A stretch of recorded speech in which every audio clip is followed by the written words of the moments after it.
Hi everyone, I hope you're all doing well. Today my reflection falls on May the 4th, which some people believe to be Star Wars Day, as in May the 4th be with you.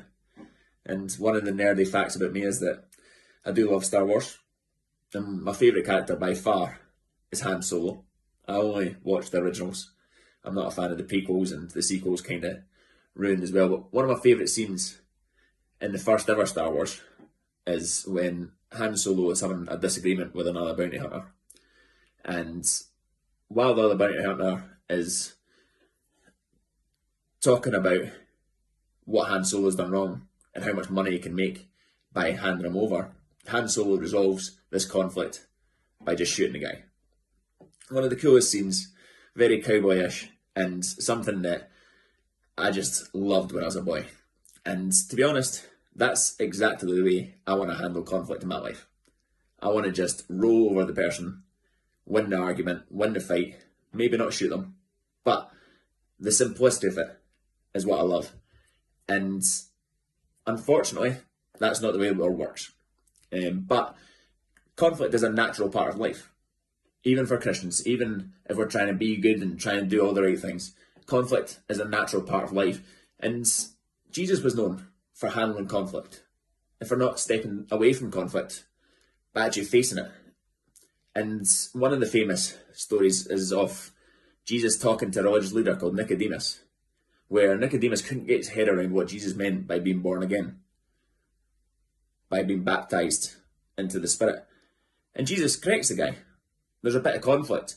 And the following verse is probably the most famous verse in the Bible, John 3:16. For God so loved the world, we know the rest. But one of the verses following that says that God did not send his Son into the world to condemn it, but rather to save the world through him. And I think that's what I love about watching Jesus handle conflict. He was just as sure of himself, if not more, as Han Solo.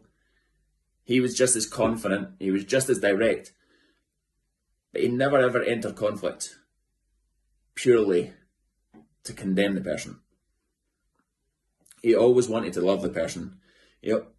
There's just times where, of course, you have to condemn an idea, you have to condemn an action, but Jesus never sought to condemn the person.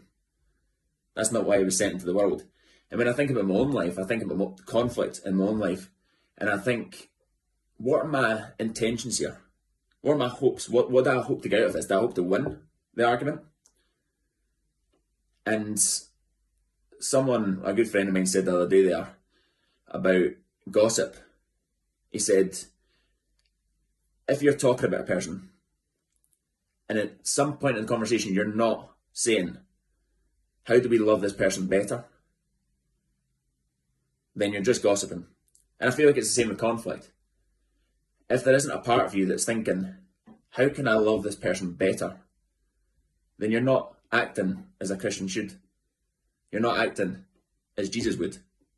Because ultimately our purpose here on earth is to love people and to point them towards Jesus.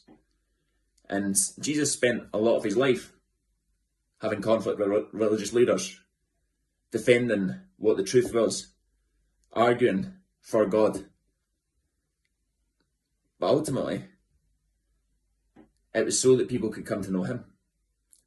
And I think my prayer at the moment is for boldness to know how to handle conflict and to not run away from it, but also for wisdom and how to speak the truth but in love, and still, regardless of how difficult the situation may be, still elevate Jesus through how we handle conflict.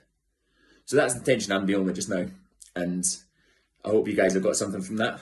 But that's my big prayer, is that we grow in boldness, yes, to speak the truth, but grow in wisdom on how to do that by speaking the truth in love. I hope that meets you well, guys. Speak to you soon.